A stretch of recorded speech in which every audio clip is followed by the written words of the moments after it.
A pandemia da Covid-19 não alterou de forma significativa a ocorrência de transtornos mentais. Porém, ela continua alta, afetando mais de 20% da população. O resultado faz parte de uma pesquisa realizada pela Faculdade de Medicina da USP, que avaliou 2.117 participantes, acompanhados desde 2008 e avaliados periodicamente durante a pandemia em 2020. O trabalho também mostra que os níveis de sintomas psiquiátricos, como ansiedade e depressão, apesar de se manterem estáveis, permanecem em patamares elevados. Segundo um dos coordenadores do estudo, uma das possíveis razões para essa estabilidade, mesmo com os problemas surgidos com a pandemia, é que as pessoas amenizaram os efeitos do isolamento social por meio de conexões digitais e home office, conseguindo aí manter a saúde mental. Você que está em casa nos acompanhando, seja muito bem-vindo ao Câmara Aberta, que esta semana fala sobre saúde mental. Aqui com a gente a psicóloga Josi Alves. Um prazer ter você aqui pela primeira vez no nosso programa. Isso, prazer é todo meu. Seja muito bem-vinda, Josi. Obrigada. Você viu aí, né? Eu trouxe um resumo de um estudo que saiu recentemente, feito pela USP, uma pesquisa, um estudo feito com pessoas que já vinham sendo avaliadas desde 2008, né? E que essa avaliação se manteve agora, especialmente durante a pandemia. Mas, Josi, uma coisa me chamou muita atenção, que a gente já estava conversando aqui em off, que é o fato dessas pessoas, elas meio que encontraram a rede social, não, a internet, né? E o home office, o trabalho home office, como uma fuga durante essa pandemia. Quer dizer, você deixou o convívio social de lado, as suas relações de trabalho, amizade, enfim, se manteve em casa e se jogou, mergulhou nessa internet, nesse universo que muitas vezes não é real, né? Isso foi um remédio para as pessoas ou tem como a gente explicar o que foi que aconteceu? De certa forma, as pessoas adoeceram menos por causa disso, encontrando ali na internet essa fuga? Olha, a internet, ela veio, né, nessa questão da pandemia, ela foi utilizada para substituir os trabalhos realizados presencialmente, né? As aulas presenciais, o trabalho presencial, as reuniões familiares de igreja.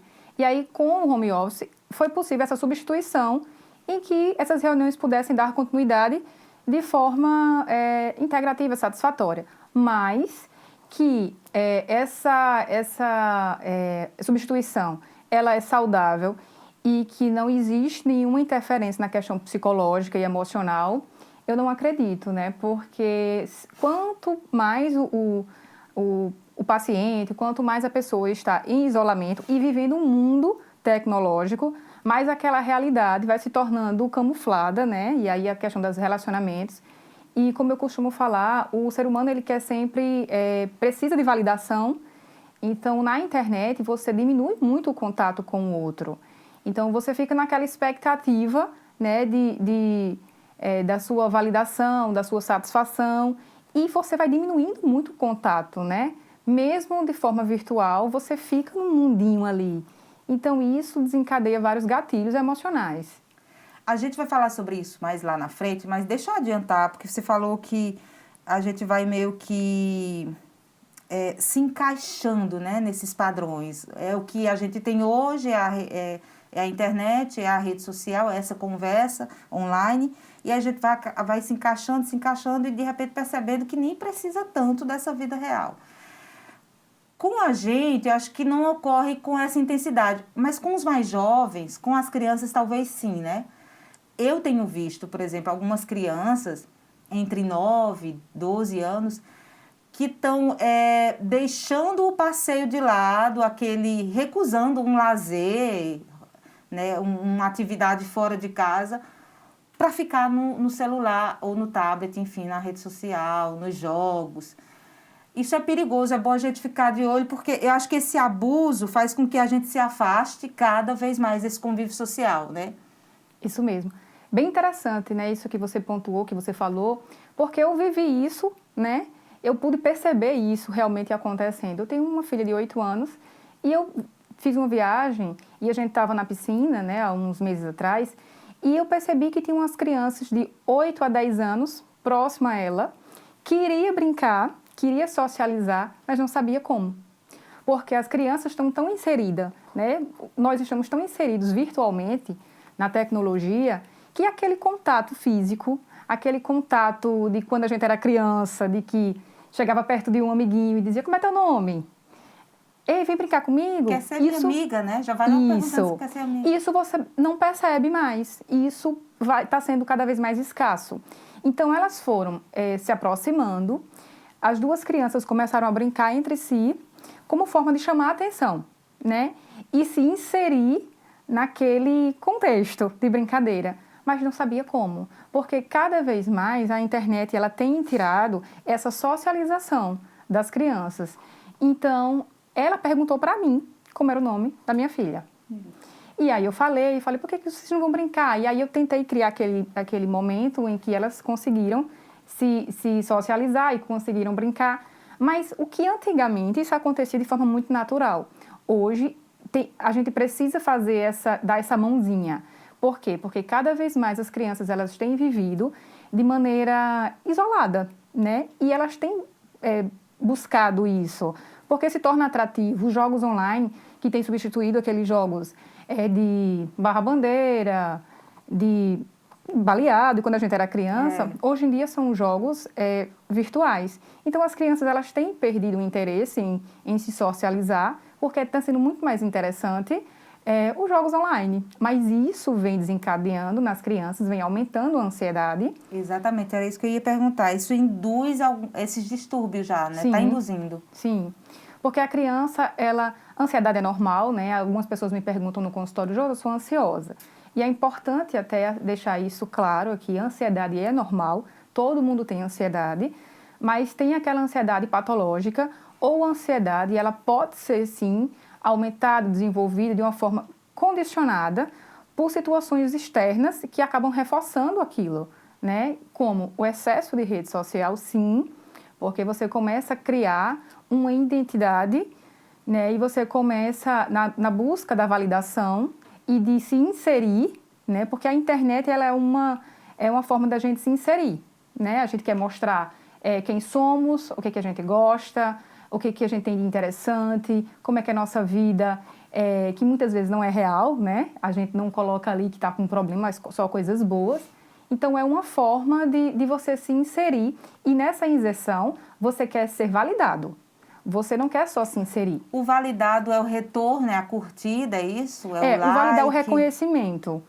Você quer ser reconhecida. Se você fala algo, se você quer mostrar algo da sua vida ou algum ponto de vista, você quer ser reconhecido pelaquilo que você fala.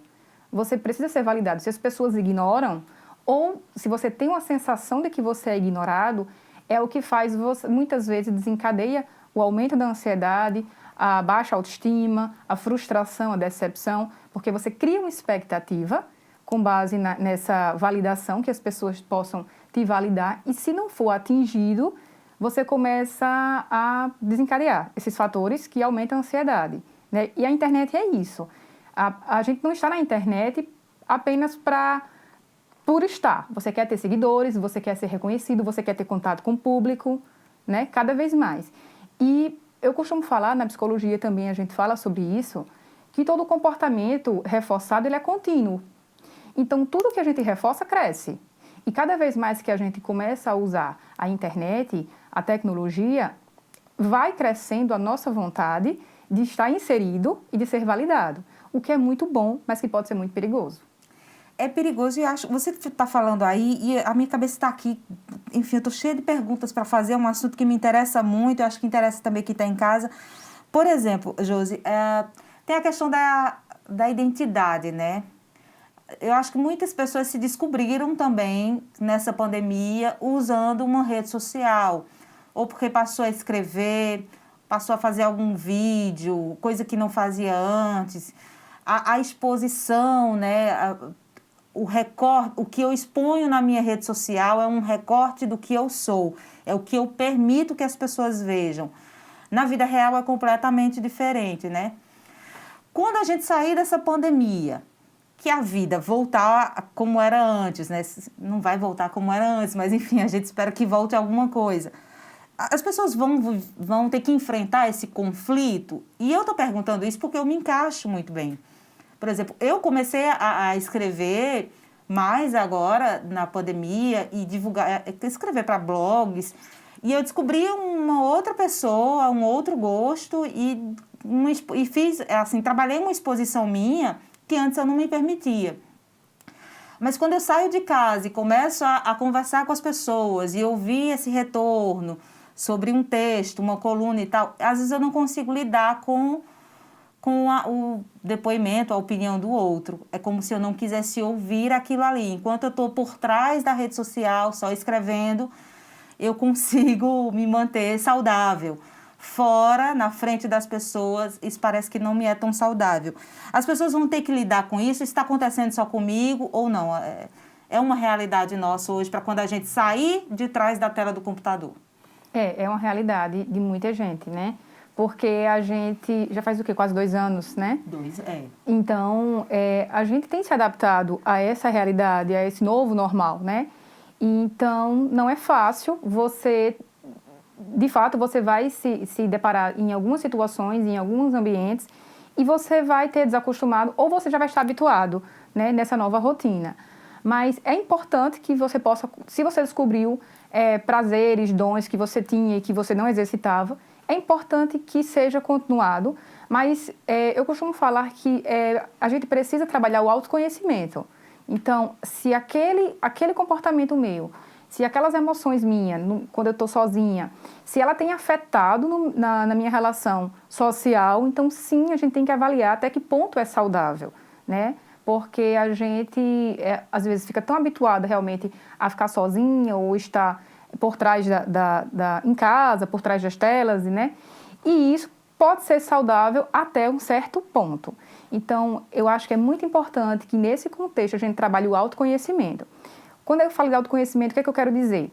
As minhas fragilidades emocionais, as minhas limitações, os meus objetivos, os meus sonhos, porque aí eu vou conseguir entender se, de fato, o que eu estou desenvolvendo, essa nova descoberta, essa nova minha relação comigo mesmo, se é uma questão de amor próprio, o meu momento, que é muito importante, porque antes da pandemia as pessoas elas não trabalhavam sobre isso, sobre o seu momento, o amor próprio. Quer dizer, algumas pessoas sim, né? Mas outras não. A gente vivia tão no automático e tão que não... embriagado. Exatamente. Eu tenho chamado de embriaguez porque é a saída para um barzinho com os amigos, a ida aos shoppings, as compras, o trabalho, a correria. Isso tudo embriaga a gente, sim, né?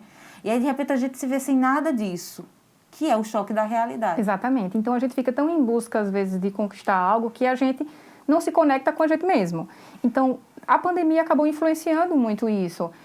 As pessoas, elas tiveram um tempo para elas mesmas, de se conhecer, de trabalhar suas fragilidades, de entender quais são as suas limitações e descobrir os seus dons, que é o que você falou. Então, isso é muito bom. Então, essa questão do autoconhecimento, né? De você conhecer quais são os seus objetivos, os seus sonhos, os seus dons e também conhecer as suas fragilidades. Muitas vezes aquilo que a gente tem dificuldade de viver socialmente, mas que foi descoberto no período da pandemia, isso pode ser uma fragilidade. Então, aí é importante que eu possa identificar e trabalhar, porque isso sim pode me afetar psicologicamente ou emocionalmente. Descobrir que você não quer mais festinha em casa, não quer mais aglomeração, que está muito bom, estou adorando ficar só com a minha TV, com os meus jornais, meu celular, enfim, minha vida. Decidir quando eu quero ver alguém, quando eu não quero. Isso é normal também? A pandemia trouxe isso, obviamente trouxe, mas para algumas pessoas isso pode parecer normal ou não? Está errado? Pode ser normal sim. Inclusive pode ser uma questão de amadurecimento. A pandemia também acabou... induzindo as pessoas a amadurecerem precocemente, né? E aí pode ser um amadurecimento, sim, emocional, cognitivo, de você se sentir bem consigo mesmo. Não é solidão, é solitude, né? Exatamente. Não necessariamente você só está bem com pessoas. Você pode estar bem, satisfeita, feliz na sua casa, assistindo seu filme, né, a sua TV, então, e tudo bem por isso. O que seria prejudicial ou o que eu considero relevante é se quando você estiver exposta a pessoas, a uma socialização, sei lá, o aniversário do filho, do cunhado, e de alguma forma você vai ter que se socializar. Se você tiver dificuldade em estar com aquelas pessoas, aí sim, isso pode ser um problema. Mas um desejo maior de estar em casa ou de não estar em festinhas, eu considero, inclusive, dependendo da situação, né, do caso, saudável. Porque eu atendo pessoas que, às vezes, têm essa necessidade de estar sempre com alguém, por não reconhecerem a sua companhia, por não conseguirem se enxergar. Então, quando elas alcançam esse nível, vamos dizer assim, quando elas alcançam essa posição de se agradar com a sua própria companhia, eu acho isso fantástico. Que ótimo, então. A gente falou no início sobre o uso das redes sociais já envolvendo crianças, mas a gente, como eu falei, a gente vai abordar esse assunto ainda um pouquinho lá na frente, no próximo bloco, inclusive. Daqui a pouco eu vou chamar o intervalo, Josi, só que antes, deixa eu aproveitar para fazer uma pergunta, porque a gente estava falando já sobre alguns transtornos, né? A gente falou sobre ansiedade, na verdade. A prevalência da ansiedade, ela é mais comum, assim, em homens ou em mulheres? Porque a gente falou de um modo geral. Mas como é que está aí? Homem e mulher, quem está sofrendo mais nessa pandemia com esses transtornos ou a ausência deles também?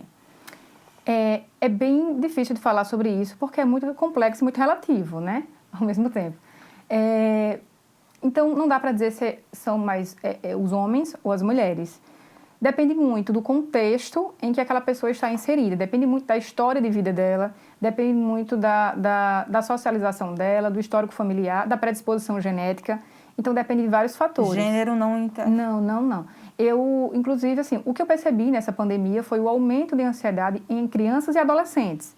Mas entre homens e mulheres adultos, eu não consigo perceber o maior número de aumento entre homens e mulheres. O que eu enxergo depende muito do contexto em que aquela pessoa estava inserida. Eu vi muitos homens procurando ajuda, né?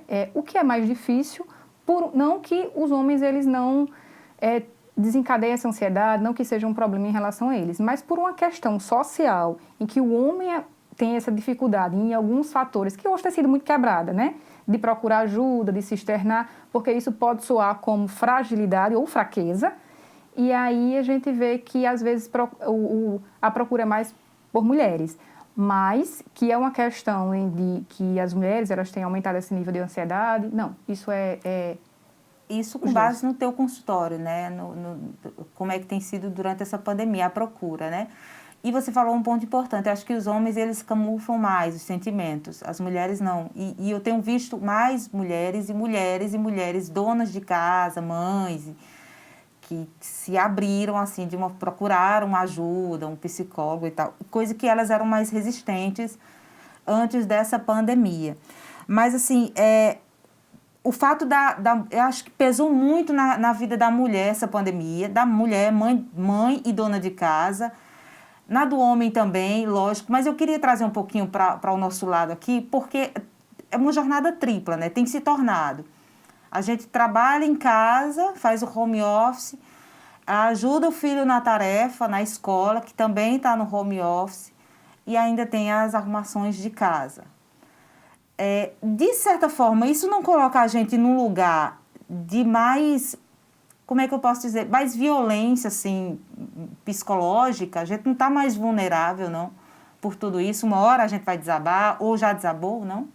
Sim, porque tem aquela pressão psicológica externa, né, que acaba pressionando. E como a gente tem conversado até sobre a rede social, existe essa cobrança externa e interna. A gente mesmo quer mostrar que dá conta, quer mesmo mostrar que somos mulheres maravilhas. E isso é algo que é reforçado, né, socialmente, e que a gente acaba tendo é fazendo essa cobrança de ter que dar conta. Ter que dar conta do filho na escola, na questão home office, ter que dar conta em casa, da gente mesmo. Então, existe essa cobrança e aumenta a ansiedade em relação a isso, né? Como você falou, eu realmente atendi mulheres que já estavam de alta da terapia, inclusive, mas que voltaram por essa cobrança excessiva delas mesmas, de que precisavam dar conta. E não, a gente não precisa dar conta de tudo o tempo todo, né? Mas descobriram também que dão muito bem conta, né? Dão conta demais até, e eu não sei se eu vou falar alguma besteira aqui, mas eu acho que alguns casamentos acabaram por conta disso, por uma descoberta, uma luz, sei lá. Olha, peraí, eu consigo dar conta disso só. A minha dependência era emocional, era afetiva, era um medo, enfim. Eu acho que algumas descobertas foram muito saudáveis também, né? Sim, é possível a gente avaliar assim. Sim.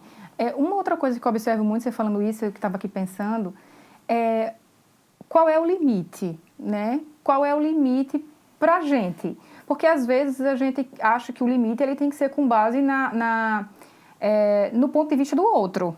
Não, você tem que dar conta do seu casamento, do seu filho, dos seus afazeres, você tem que dar conta. Se você não der conta, você é fraca. Então, você tem que dar conta. Mas o limite, né, o que cada pessoa suporta ou descobre ou muda, isso é muito pessoal. Tem pessoas que acham que devem viver num relacionamento abusivo porque precisam dar conta. Tem pessoas que, por amor próprio, não querem viver um relacionamento abusivo. Então, percebem que é o momento de finalizar. Tem pessoas que acham que tem que continuar num trabalho que não gosta, porque precisa fazer, precisa estar, precisa exercer aquilo. E tem pessoas que não, aqui é o limite. Então, eu gosto de falar de maneira muito individual em relação a isso. Por quê? Porque o limite é muito relativo, né? Então, tem pessoas que, para dar conta de algo, precisam mostrar para as pessoas que dão conta de tudo, mas tudo aquilo que ela dá conta, de fato, faz bem a ela? Tudo. Por que você tem que dar conta de tudo, né? E você pode dar conta de tudo que te agrada, que te satisfaz e que é saudável para você. Então, a gente precisa avaliar o contexto individual que aquela pessoa vive para saber se tudo que ela dá conta é saudável para ela. Porque eu costumo falar que o tudo tem que ser um tudo que me faz bem, não um tudo num estereótipo, não um tudo que as pessoas precisam padronizar ou desenvolver como atividade que eu preciso exercer. E o poder cair e levantar e tudo bem, né? Tudo bem. Vou chamar um intervalo, a gente volta a falar sobre esse assunto, mas com foco nos adolescentes. A gente está no Setembro Amarelo também, vamos falar sobre esse assunto. Então, daqui a pouco, não sai daí, a gente volta já. O coronavírus é uma coisa que é muito feia. Ela pode fazer muitas gripes maus. Para não se contaminar, você precisa tomar cuidado. Tem que ficar de máscara, tomar vacina, botar álcool de novo, vacina outra vez. A gente precisa ficar em casa. Se for para sair de casa, use máscara e álcool em gel. Toda vez que voltar da rua, tomar banho. Quando chegar com algum sapato sujo, passar álcool na sola. Depois disso, lava o sapato. Tem que ficar longe das pessoas que estão sem máscara. Se você for pai ou mãe, cuide muito bem de você, porque você tem filho para criar. Eu não vou mais pro colégio presencial. Eu fiquei triste por isso, mas é pro meu bem, pra não acontecer nada de ruim comigo.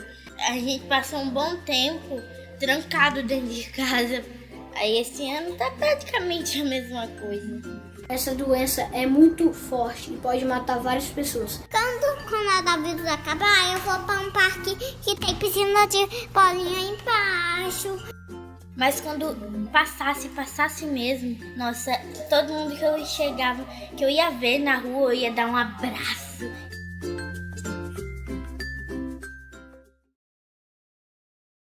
Você sabe identificar a violência contra a mulher na política? Quando uma parlamentar não está segura nem mesmo no plenário.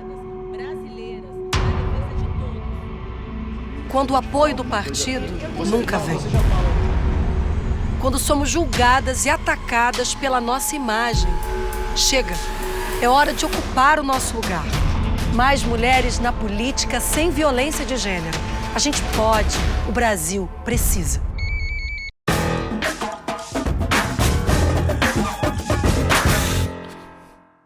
Você sabia que existem sites cobrando para emitir a certidão de quitação eleitoral?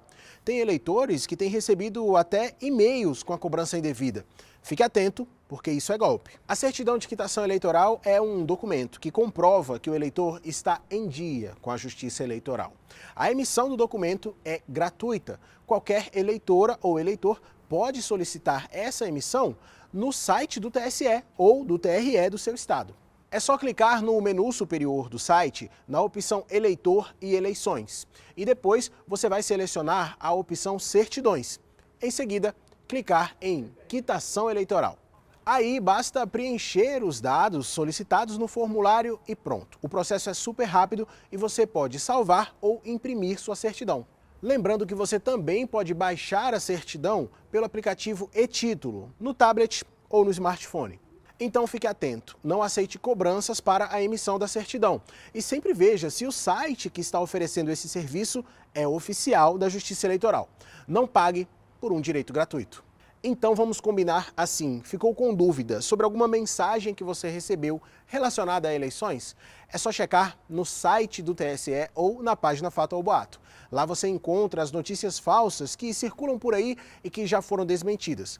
Todas as checagens confirmam que há 25 anos a urna eletrônica garante eleições limpas, livres e seguras. Tem gente dizendo por aí que o presidente do TSE, o ministro Luiz Roberto Barroso, era a favor do voto impresso em 2017. Bom, eu já vou deixar claro que essa informação é falsa.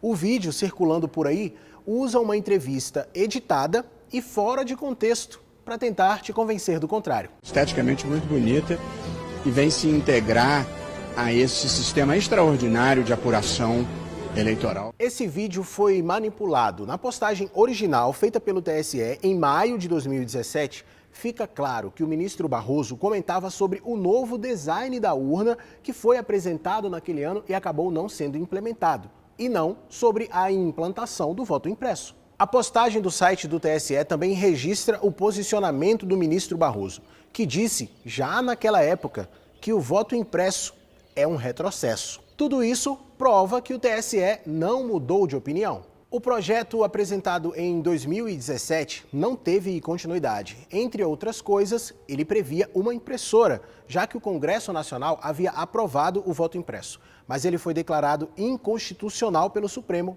em 2018. Então vamos combinar assim. Ficou com dúvida sobre alguma mensagem que você recebeu relacionada a eleições? Basta checar no site do TSE ou na página Fato ou Boato.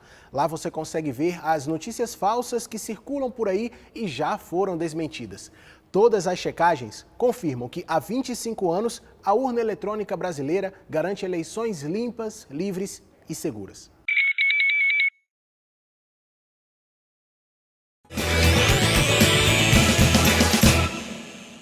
E o Câmara Aberta está de volta, hoje recebendo aqui no nosso estúdio a psicóloga Josi Alves. Eu retomo esse bloco falando de um caso recente que chamou muita atenção da mídia. Lucas, um menino de 16 anos que foi encontrado sem vida em casa. Segundo a mãe, a cantora de forró Valquíria Santos, o filho tirou a própria vida após a repercussão negativa de um vídeo que ele postou nas redes sociais. Essa notícia chocou o país, né? Mas o que está por trás de tudo isso? Os jovens, eles têm cada vez mais essa necessidade de aceitação e isso nos revela o quê? Isso é comum na cidade, mas tem se exacerbado por causa dessa relação com as redes sociais? São perguntas que todos nós estamos fazendo. E olha, os dados, eles assustam muito no Brasil. Segundo a Organização Mundial da Saúde, 12 mil pessoas tiram a própria vida a cada ano. Isso representa aí quase 6% da população. No mundo, são cerca de 800 mil suicídios anuais.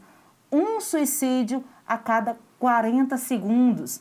A maioria é homem, negro, com idade entre 10 e 29 anos. E olha, Segundo o pediatra Rubens Schetti, que é professor da Universidade Federal do Paraná e chefe do Departamento de Pediatria do Hospital das Clínicas, em Curitiba, está ocorrendo uma epidemia de suicídio, é isso mesmo, em adolescentes e adultos, jovens também, em meio à pandemia da Covid-19. No mundo, de 25% a 30% são crianças e adolescentes.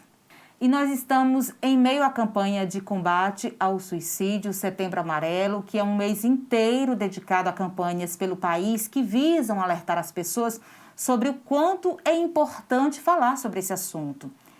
E aqui na Câmara Municipal de João Pessoa, os vereadores aprovaram um projeto de lei ordinária que cria um calendário psicossocial para acompanhamento da saúde mental de crianças e adolescentes em escolas, locais de assistência social e saúde básica.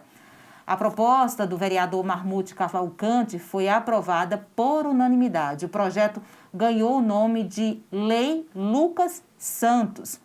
A gente tem, inclusive, aí um vídeo do vereador que explica como é que, na prática, vai funcionar essa lei. Essa é uma temática muito evidenciada nesse mundo moderno das redes sociais. E esse projeto nosso, um projeto de lei, já teve aprovação unânime aqui na casa, tramitou por todas as comissões e já foi agora encaminhado para o Executivo para poder receber a sanção e, de fato, transformar a lei na cidade de João Pessoa. E é um projeto que vem numa boa hora, porque é um projeto que combate, né, esse tipo de ataque de haters na internet, principalmente envolvendo crianças e adolescentes. Então, que nada mais a lei do que se implantar na cidade de João Pessoa um calendário psicossocial composto por uma equipe multidisciplinar, pedagogos, psiquiatras, psicólogos, assistente social, educadores, para que possa se fazer um trabalho preventivo e educativo de acompanhamento aos alunos, às crianças e adolescentes, assistidos tanto pela assistência social da cidade, como também pela rede municipal de ensino. Esse é um projeto que, com certeza, está vindo numa boa hora, inclusive serviu de alicerce, de espelho, para que a Assembleia Legislativa também pudesse apresentar, a Câmara Federal também pudesse apresentar.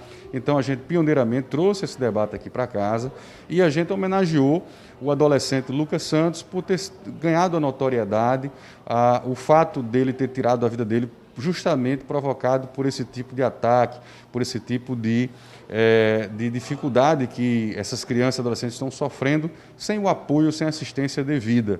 Então, é importante que o poder público ele possa participar efetivamente dessa discussão, possa estar acompanhando, dando essa assistência para que, com certeza, com isso, a gente salve vidas.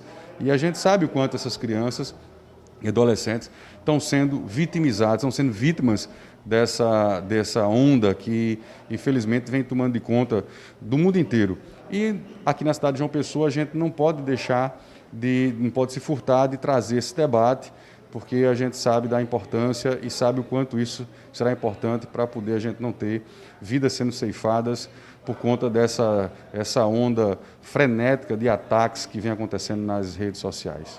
Josi, a gente viu aí sobre essa lei que não foi sancionada ainda, mas que deve ser nos próximos dias.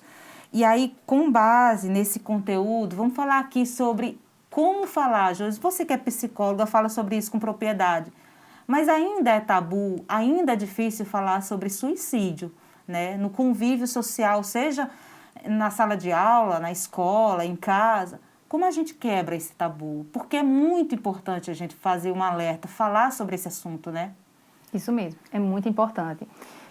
Eu costumo falar que a gente trabalha melhor sobre esse tema com a empatia. Nós precisamos desenvolver empatia para com o outro, né? Então, quando a gente desenvolve empatia, a gente não julga. A rede social, ela tem essa característica de exibição, né, de exposição e de opinião. Então, muitas vezes, o que a gente percebe é exatamente essa questão de rótulos, de rotular. E o rótulo ele é muito complicado e é muito perigoso, né, na saúde psíquica, porque o rótulo faz com que a pessoa se sinta excluída. Então, para a gente trabalhar essa conscientização, a prevenção do suicídio, A gente precisa trabalhar a empatia, precisa se colocar no lugar do outro, precisa aprender a ouvir o outro e as suas necessidades e as suas fragilidades. Porque muitas vezes uma exposição não é uma forma de exibição, mas de um grito de socorro, um pedido de ajuda. Pessoas, às vezes, que não têm aquela assertividade de dizer eu preciso de ajuda, mas que mostra aquilo como uma fraqueza, uma fragilidade. Então, a gente precisa desenvolver cada vez mais a empatia, não julgar, não criticar, não rotular. Eu costumo falar, inclusive, no consultório, em várias situações, em vários contextos, os rótulos, eles são muito perigosos na saúde mental do ser humano, né? Quando as pessoas falam, você é burra, você não sabe fazer, você é incompetente, você é fracassado, você é fraco. E o suicídio, a pessoa que comete o suicídio, ela não quer deixar de viver, ela só quer acabar com a dor. Então, quando uma pessoa, às vezes, até rotula que a pessoa é fraca, ela precisa mostrar que ela é forte, né? Então, muitas vezes, ela usa isso de uma forma que acaba se prejudicando. Então, a gente tem que ter muito cuidado com os rótulos. Então, para a gente trabalhar essa conscientização, para a gente trabalhar esse assunto, a gente precisa trabalhar primeiro com a empatia. Sem empatia, a gente não chega a lugar nenhum. Empatia, altruísmo e os discursos de ódio na internet, né? Agora, nem sempre quem está do lado de lá, quem já tem essa predisposição, né, a uma depressão, a vir a cometer um suicídio, quem já está doente, mas não reconhece, não consegue enxergar que muitas vezes quem pratica o ódio na internet, esse rótulo que se falou, esses discursos, é quem também já está doente, né? Aquela pessoa não está bem. Mas eu, com 37 anos, consigo enxergar isso já depois de algum tempo de análise também. Mas uma criança, um adolescente, não vai conseguir. O que falta, Josi? É diálogo em casa. O pai e a mãe têm uma contribuição importante, pode dar alguma contribuição importante. Eu tiro porque eu sou mãe e eu sei que minha filha se isola às vezes, não quer conversar, e o respeito. É um papel difícil para a gente. Mas o que a gente deve insistir? É no diálogo mesmo com esses adolescentes? A gente deve estar atenta à validação, né? Como eu falei no início do programa, no decorrer do programa, sobre a validação é muito importante. Cada pessoa ela tem a sua necessidade de se expressar, né? E de ser entendido, de ser compreendido. Então, quando a gente, até mesmo com a criança, nós pais temos o papel de educar, a escola, né? Mas a gente precisa também compreender qual é a necessidade da criança. E muitas vezes a imposição, em determinadas situações em que a criança só quer se expressar, isso quebra, inclusive, um amadurecimento da criança em situações que ela precisa lidar com a frustração. Então, o que eu percebo também são muitos jovens, crianças e adolescentes que estão tendo baixa tolerância à frustração, ao fracasso em algumas situações, né, de aprendizado, de crescimento. Ela precisa se expor a situações que possa amadurecer o seu emocional e possa fortalecer o seu poder, o seu direito de decisão, de se colocar, de crescimento. Então, a criança, o adolescente e o adulto, ele precisa se expressar e o outro precisa validar, né? O que você quer, o que você sente, porque o que às vezes é bom para um e é saudável para um, não é saudável para o outro, né? E às vezes é algo tão simples. Às vezes a criança em casa, ela quer expressar sobre algo e a gente não deixa ela se expressar, até de uma maneira sem maldade. A gente faz, não, peraí, deixa eu fazer isso aqui, porque a vida é tão corrida que a gente às vezes, não, isso aqui é besteira. Mas ela precisa se expressar, ela precisa dessa exposição e também precisa passar pela frustração. Que é muito importante, né? É muito importante. E você tocou num ponto também interessante. Assim, educar é muito difícil. Ninguém disse que ia ser fácil para ninguém, né? Quem decide ter filho. Mas eu acho que tem um lado meio egoísta também, às vezes, nosso, né? Que a gente que está do lado de cá, assim, para educar. Que é, por exemplo, assistir à frustração do filho não só dói às vezes, como é cansativo, incomoda, é chato, leva tempo. Eu estou tirando isso porque acontece, né? Você às vezes tem que resolver, parar tudo para dar atenção. Mas deixar que ele sofra também, que ele se frustre sozinho, é importante que a gente consiga entender essa necessidade, né? De sofrer hoje para amanhã, como diria meu meu avô se tornar gente, né? Então, como é que a gente faz para deixar que essas crianças, esses adolescentes se frustrem? O que seria uma frustração? Não conquistar tudo? Não ter aqui... Porque é mais fácil a gente dar tudo que eles pedem, porque aí eles não vão mais pedir, a gente já... Não tem esse jogo de facilidades. Como é que a gente faz para deixar que essa frustração aconteça? Enfim. Eu vou trazer 2 exemplos que eu, inclusive, atendi no consultório. Mas como resolver isso? Como ajudar as nossas crianças? Deixando elas resolverem aquilo que elas têm capacidade de resolver. Às vezes a criança tem capacidade, mas a gente resolve. A criança pode comer sozinha e a gente dá comida na boca dela. A criança pode resolver alguma situação na escola com um amiguinho, mas a gente vai lá e resolve. Os 2 exemplos que eu quero te trazer. Às vezes, o que acontece? Na escola, a criança está lá e chega em casa contando que teve uma discussão com um amiguinho. Então, a gente vai lá, a discussão é algo que ela poderia ter resolvido e a gente não instrui. A gente liga para a escola ou a gente liga para os pais e a gente vai tirar a satisfação. A gente vai... claro que existem casos e casos, né? Estou falando de uma situação em que a própria criança poderia ter resolvido. Então, a gente vai e resolve aquilo. Uma outra situação é quando a criança ela muda de escola ou quando a criança está na fase de adaptação, que ela chora. Os pais, muitas vezes, vão buscar a criança, vai buscar a criança na escola. Muitas vezes, não deixa a criança no término das aulas e vai buscar. Então, a criança percebe que quando ela chora, que quando ela diz não, que quando ela diz eu quero, os pais estão prontos para atender. Então, quando chega um momento na vida em que os pais não podem salvar a criança desses desafios, ela vai, naturalmente, não vai ter aquela capacidade de resiliência de passar por aquela situação. Então, a gente acaba deixando as nossas crianças muito mais frágeis e vulneráveis quando a gente resolve por elas aquilo que elas podem resolver.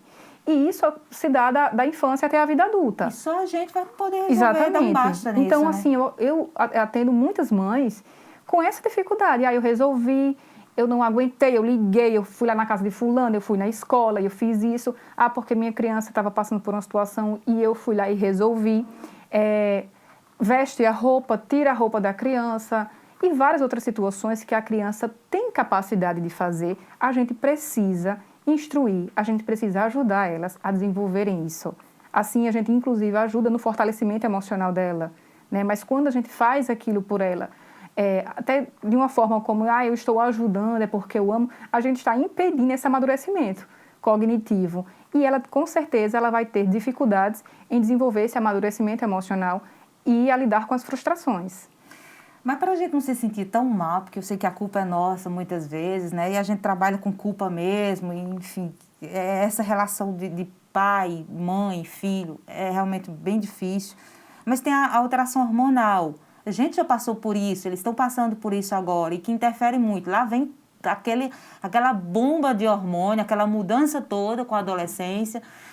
Aí vem esses fatores emocionais, uma pandemia, os meios digitais que estão cada vez mais presentes, né? Dá para equilibrar tudo isso, Josi? Assim, como é que eu vou... Qual é o alerta? Quais os sinais que minha filha pode me dar, né? De que ela está passando por esse momento difícil de alteração hormonal que nem ela está conseguindo ter controle mais. Ela dá esses sinais para a gente? Eles dão? Dá. Nós damos, né? A irritabilidade é um dos sinais, né? A irritabilidade, o isolamento, a falta de interesse em fazer as coisas são os sinais. Isso é comum nessa fase? Ou essa irritabilidade, tudo isso é comum na adolescência? Não tem relação nenhuma com rede social, com internet, né? É comum, mas a gente tem que estar atento a quando passa a ser da naturalidade, né? Da questão hormonal, na descoberta de personalidade, características. Então, é normal a irritabilidade, todo adolescente passa por uma fase de mudança, de adaptação e de construção, né? Toda criança também, mas a gente precisa estar atenta se a criança ela é muito inserida numa questão digital, de rede social, então chama a atenção, então possa ser que aquela irritabilidade, aquela alteração não esteja apenas ligada a uma questão natural do desenvolvimento, e sim de fatores externos que estão influenciando nessa mudança de humor. Então, hoje, eu vejo a rede social não apenas como só como benefícios, tem também essa influência numa questão de temperamento, porque a criança ela começa também a idealizar aquele comportamento de blogueira, dos amiguinhos, aí vem aquela necessidade de estar inserida, de comparação, e aí vem as frustrações. Então, é natural, mas a gente tem que ficar atenta a isso, né?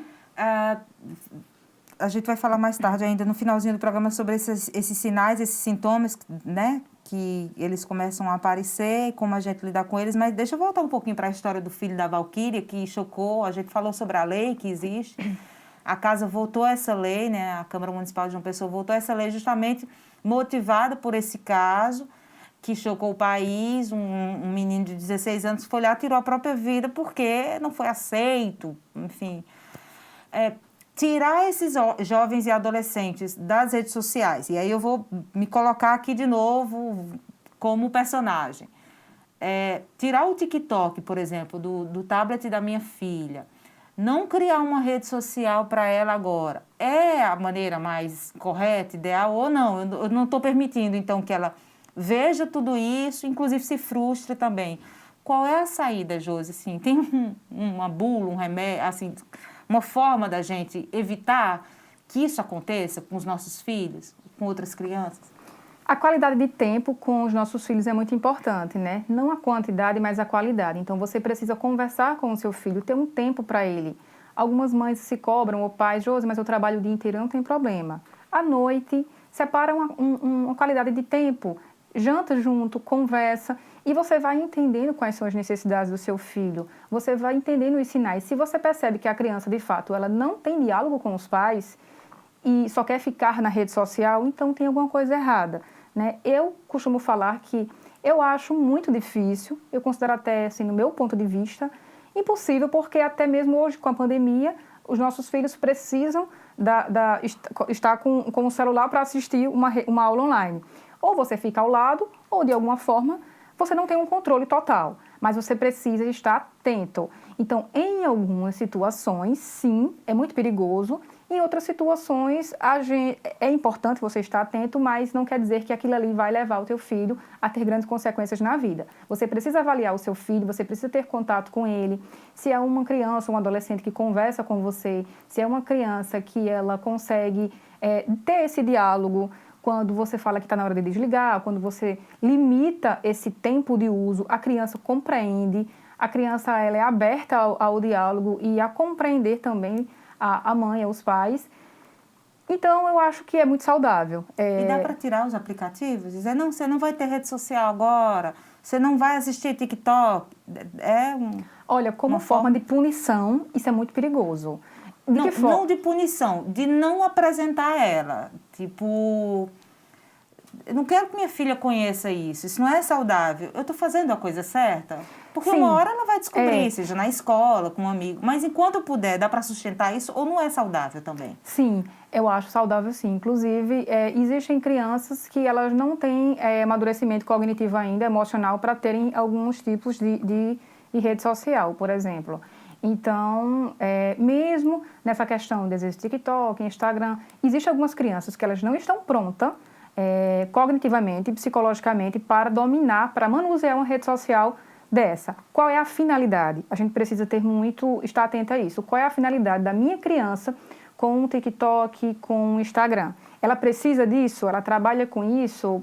Enfim, qual é a necessidade?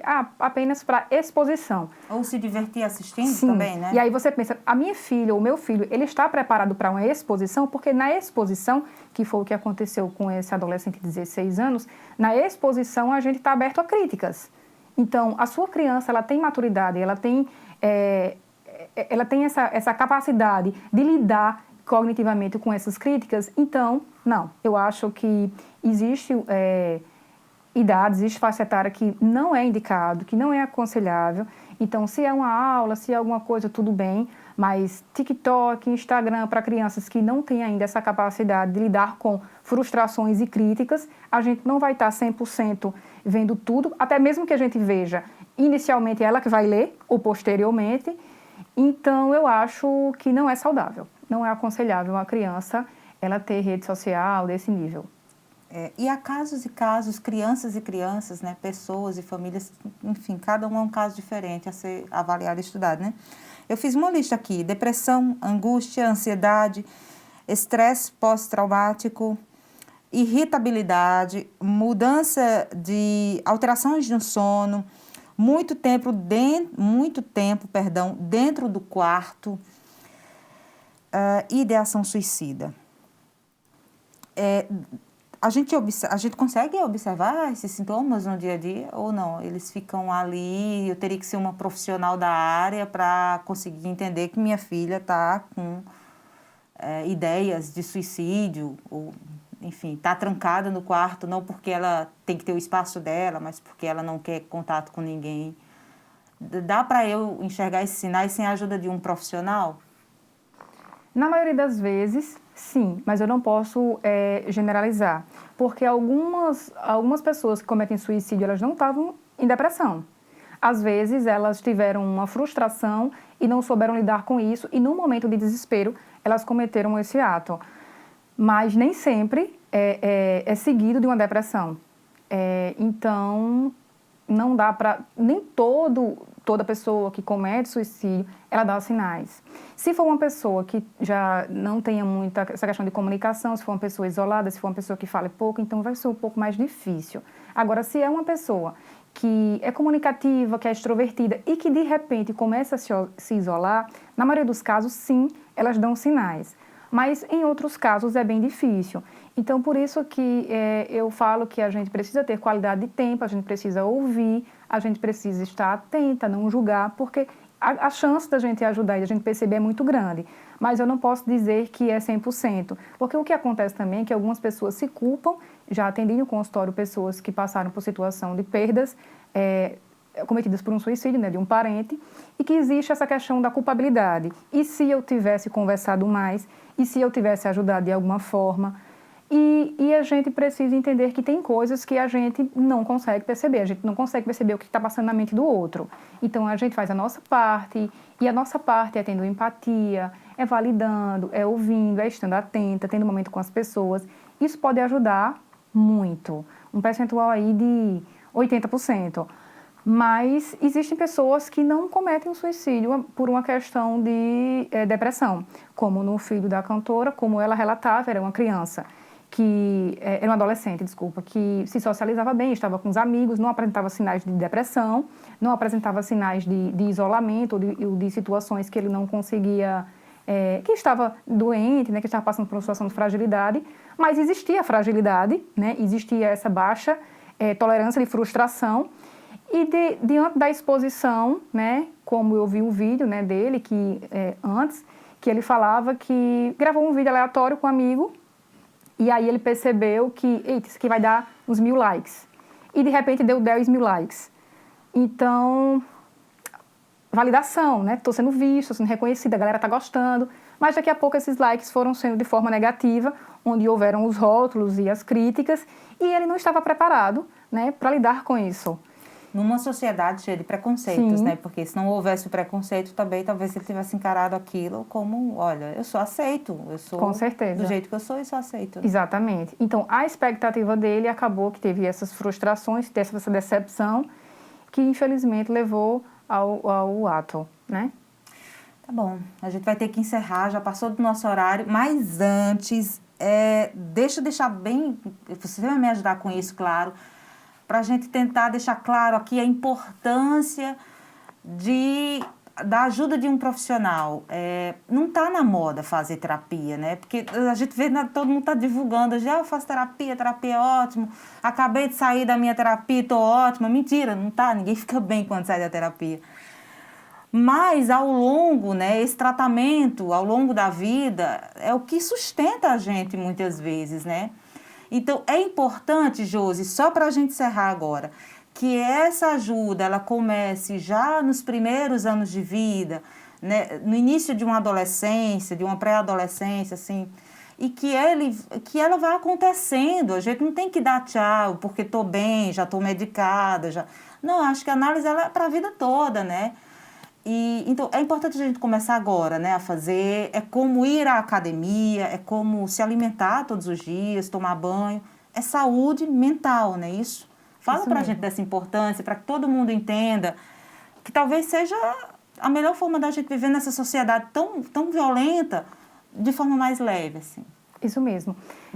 Não existe uma regra, né? E cada caso é um caso, cada criança, adolescente e adulto vai demonstrando a sua necessidade de iniciar um processo terapêutico, mas na fase da adolescência é muito recomendado, né? Na criança, dependendo da situação da criança, sim, do contexto familiar, de toda uma situação que ela possa vir apresentando, mas geralmente na adolescência e na fase adulta, porque a terapia, sim, é qualidade de vida, a gente trabalha o autoconhecimento, a gente trabalha amor próprio, fragilidades emocionais, dificuldades, né?